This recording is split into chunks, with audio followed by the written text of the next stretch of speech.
എല്ലാ കൂട്ടുകാർക്കും മറ്റൊരു വീഡിയോയിലേക്ക് ഹാർദമായ സ്വാഗതം. ഇന്നത്തെ വീഡിയോയിൽ നമ്മൾ പരിശോധിക്കാം. ഇന്നത്തെ വീഡിയോ അല്ല, ഒരു വീഡിയോ സീരീസ് ആയിട്ടാണ് വരുന്നത്. അതായത് ചാർലി മുൻഗർ, നമുക്ക് കേട്ടിട്ടുണ്ടാവും ചാർലി മുൻഗർ, അല്ല കേൾക്കാത്തവരുണ്ടെങ്കിൽ ചാർലി മുൻഗർ എന്ന് പറയുന്നത് വാറൻ ബഫറ്റുമായിട്ട് ചേർന്ന് നിക്ഷേപം നടത്തിയിരുന്നവരാണ് ഇവർ രണ്ടുപേരും. അതായത് ഹാത്വേ, അവരുടെ വാറൻ ബഫറ്റിൻ്റെ കമ്പനിയായ ഹാത്വേയിൽ ഇവർ രണ്ടുപേരുമായിരുന്നു നിക്ഷേപ ഗുരുക്കന്മാർ. അപ്പോൾ നമുക്ക് ഇന്നത്തെ വീഡിയോയിൽ, ഇന്നത്തെ അല്ല ഇനി വരുന്ന വീഡിയോയിൽ ചാർലി മുൻഗറെ കുറിച്ച്, അദ്ദേഹത്തിൻ്റെ നിക്ഷേപ സ്ട്രാറ്റജീസ്, പിന്നെ ലൈഫിൽ അദ്ദേഹം വിജയിക്കാനായിട്ട് തിരഞ്ഞെടുത്ത സൈക്കോളജിക്കൽ ടിപ്സ്, ഇത് രണ്ടുമാണ് ഇതിലുള്ളത്, ഈ വീഡിയോ സീരീസിലുള്ളത്. നമ്മൾ ചാർലി മുൻഗർ എന്ന് കേട്ടിട്ടുണ്ടോ? നമ്മളിൽ പലർക്കും അറിയാത്തൊരു പേരാണ് ഈ ചാർലി. എന്നാൽ നമ്മുടെ ജീവിതത്തിൽ അറിഞ്ഞോ അറിയാതെയോ അദ്ദേഹം നമുക്ക് പല തവണകളിലായി പകർന്നു തന്ന സൈക്കോളജിക്കൽ അല്ലെങ്കിൽ ഇൻവെസ്റ്റ്മെൻറ്റ് ടിപ്പിനെ നമ്മൾ ഒബ്സർവ് ചെയ്യുകയും ഫോളോ ചെയ്യുകയും ചെയ്തിട്ടുണ്ട്. പ്രശസ്ത ഇൻവെസ്റ്ററായ വാറൻ ബഫറ്റിനൊപ്പം വർഷങ്ങളോളം പ്രവർത്തിച്ചിരുന്ന വളരെ പ്രശസ്തനായ മറ്റൊരു അമേരിക്കൻ ഇൻവെസ്റ്ററായിരുന്നു ചാർലി. 1924 ജനുവരി 1 അദ്ദേഹം US ജനിച്ചത്. അദ്ദേഹം 2023 നവംബർ 28 നമ്മളോട് വിട പറഞ്ഞു. ചാർലി മുൻഗർ ഇപ്പോൾ ജീവിച്ചിരുന്നു എങ്കിൽ അദ്ദേഹത്തിന് ഇപ്പോൾ 100 വയസ്സ് കഴിഞ്ഞിട്ടുണ്ടാകുമായിരുന്നു.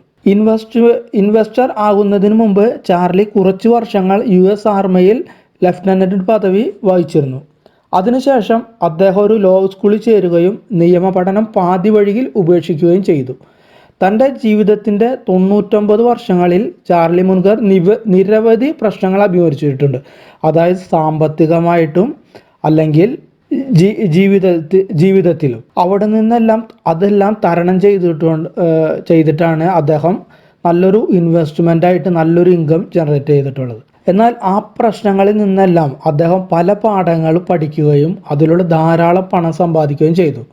ചാർലി മികച്ചൊരു ഇൻവെസ്റ്റർ ആയിരുന്നു. എന്നാൽ അദ്ദേഹം ജീവിതത്തെ നോക്കിക്കാണുന്ന രീതി ഇൻവെസ്റ്റ്മെൻറ്റിൽ മാത്രമല്ല, ജീവിതത്തിൻ്റെ മറ്റു മേഖലകളിലും നമ്മെ വളരെയധികം സ്വാധീനിക്കുന്നുണ്ട്.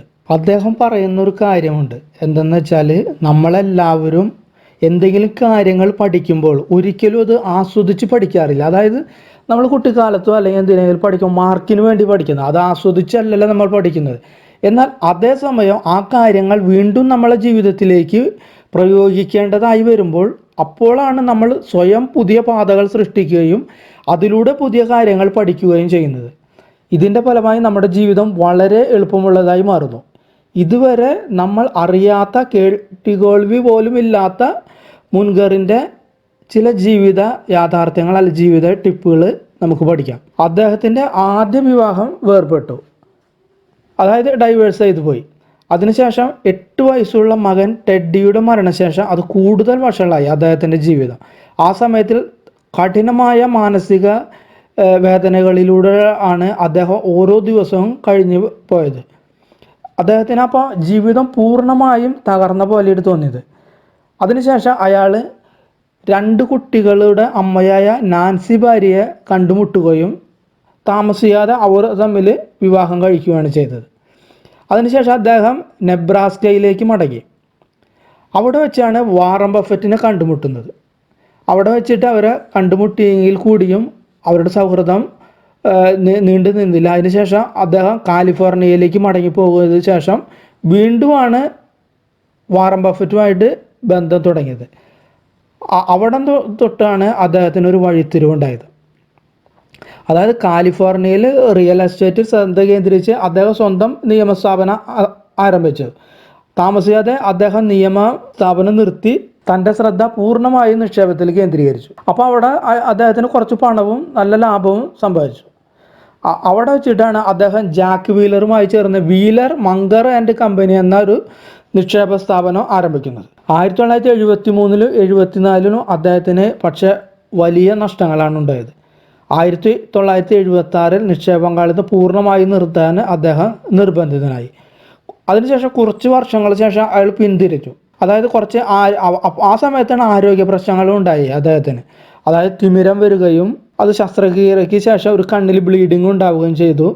അവിടെ വെച്ചിട്ട് അദ്ദേഹം നല്ല രീതിയിൽ ആ സമയത്ത് വിശ്രമിക്കുന്ന സമയത്ത് നല്ല രീതിയിൽ നിക്ഷേപത്തിനെ കുറിച്ചുള്ള കൂടുതൽ പുസ്തകങ്ങൾ പഠിച്ചു. നല്ല അറിവ് നേടാനായിട്ട് ശ്രമിച്ചു. താമസിയാതെ വീണ്ടും ബഫറ്റിനൊപ്പം ചേർന്നിട്ടാണ് നിക്ഷേപം ആരംഭിക്കുന്നത്. ക്രമേണ അദ്ദേഹത്തിൻ്റെ നിക്ഷേപ ഉപദേശകനായി. തങ്ങൾ രണ്ടുപേരും ഇവർ തമ്മിൽ ഒരു പ്രത്യേകമായൊരു ബന്ധം കൂടിയുണ്ട്. ഇവർ രണ്ടുപേരും കൗമാരപ്രായത്തിൽ ബഫറ്റിൻ്റെ മുത്തച്ഛൻ്റെ കടയിൽ ജോലി എടുത്തിട്ടുണ്ട് മുൻകർ. അപ്പം അങ്ങനെ ഒരു ബാല്യകാല സുഹൃത്തുക്കളും പോലും ആയിരുന്നവർ. പിന്നെ അവർ വേർപെട്ടു പോയി. അതിനുശേഷം വീണ്ടുമാണ് അവർ കൂടിച്ചേർന്നത്. അപ്പോൾ ഈ മരിക്കുന്നത് വരെ വാറൻ ബഫറ്റിൻ്റെ കമ്പനിയിലെ ഉപദേശകനും വാറൻ ബഫറ്റിൻ്റെ ഒറ്റ സുഹൃത്തും അദ്ദേഹത്തിൻ്റെ കമ്പനിയുടെ നിരീക്ഷകനുമായിരുന്നു ചാർലി മുൻകർ. അപ്പോൾ മുൻകറെ കുറിച്ച് അടുത്ത വീഡിയോയിൽ അദ്ദേഹത്തിൻ്റെ നിക്ഷേപത്തിൻ്റെ സ്ട്രാറ്റജീസും മറ്റുള്ള കാര്യങ്ങളും നമ്മൾ പരിശോധിക്കുന്നതാണ്.